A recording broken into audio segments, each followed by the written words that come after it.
दिनांक 26 सितंबर 2022 को एक महिला की नृशंस हत्यारे आला कत्ल के साथ गिरफ्तार। श्रीमान पुलिस अधीक्षक गाजीपुर के द्वारा अपराध एवं अपराधियों के विरुद्ध चलाए जा रहे अभियान के अंतर्गत अपर पुलिस अधीक्षक नगर तथा क्षेत्राधिकारी नगर के कुशल पर्यवेक्षण में आज दिनांक 2 अक्टूबर 2022 को चेकिंग के दौरान थाना स्थानीय पर पंजीकृत मु 0/0-489/2022 धारा 302/201 454/392 भादवी से संबंधित प्रकाश में आए वांछित अभियुक्तगण विपुल यादव पुत्र सुभाष यादव निवासी ग्राम फाक्सगंज थाना कोतवाली जनपद गाजीपुर एवं अनीस यादव पुत्र इंद्रमोहन यादव निवासी ग्राम हाथीखाना थाना कोतवाली जनपद गाजीपुर को गिरफ्तार कर मुकदमा उपरोक्त की घटना में प्रयुक्त खून से सने हुए कपड़े तथा खून से सना हुआ आला कत्ल एक अदद धारदार बाकी धाव बरामद किया गया। पूछताछ में अभियुक्त विपुल यादव ने बताया कि हम लोगों को महिला जानती पहचानती थी। मृतका किरण प्रजापति के घर से मृतका के पति पवन कुमार प्रजापति की उसके पिता सुभाष यादव के साथ गहरी दोस्ती थी, जिसके कारण पवन कुमार प्रजापति उस पर पूरा विश्वास करते थे और सगे भतीजे की तरह मानते थे।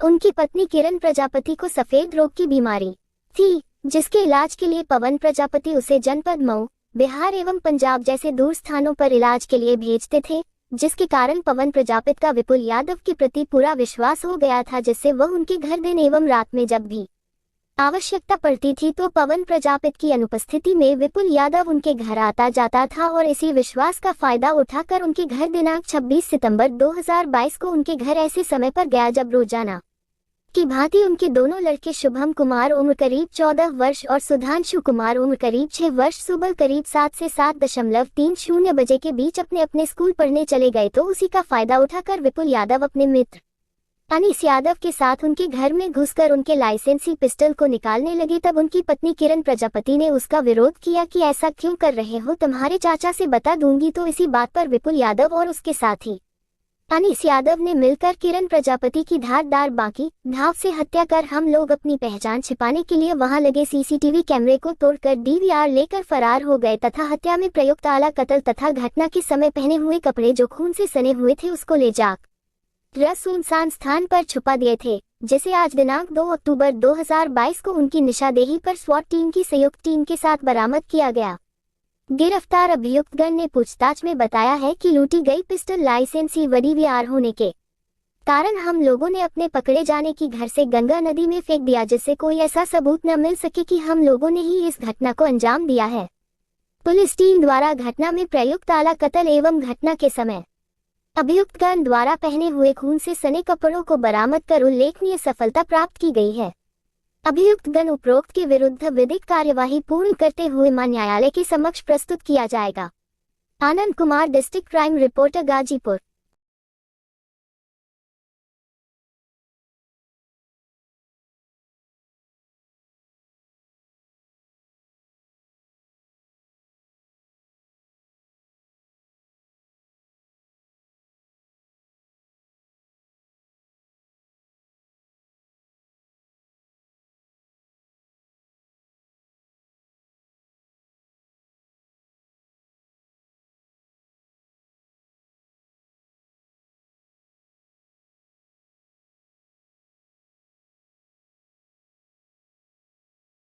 छब्बीस सितंबर 2022 को एक महिला की हत्या होने की सूचना पुलिस को सवेरे प्राप्त हुई थी करीबन 10 बजे के आसपास।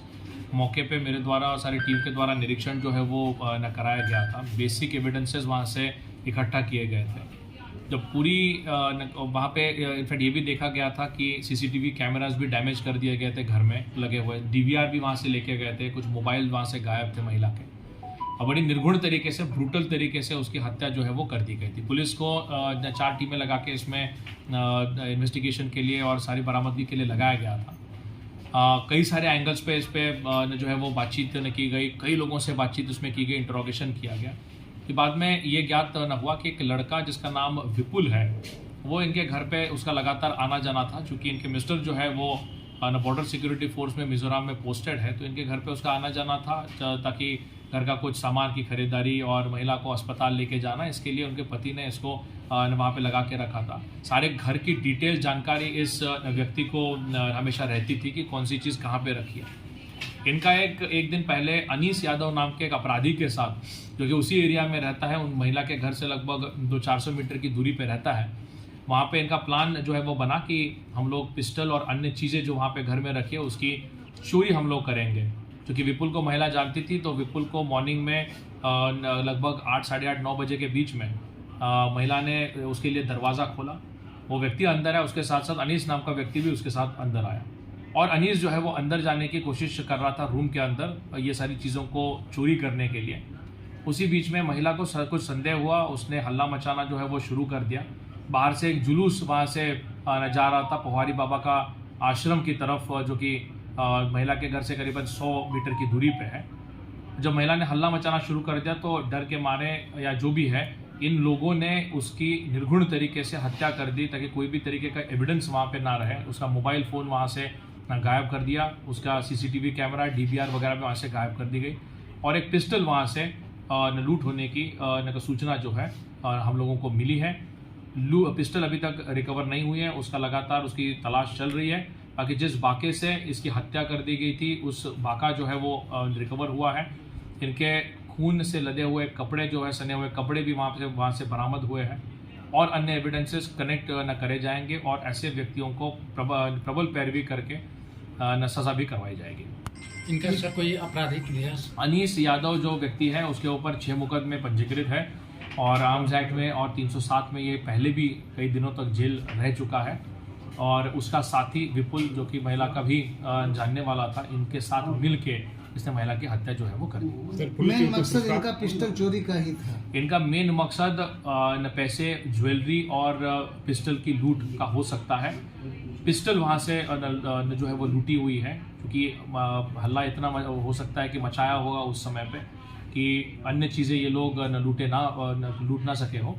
बट पिस्टल की रिकवरी के लिए पुलिस की टीमें अभी भी लगी हुई है। कुछ पुरस्कार पुलिस टीम को मेरी तरफ से 20,000 रुपये का पुरस्कार दिया जाएगा, क्योंकि बिल्कुल ब्लाइंड केस था और 6-7 दिन के अंदर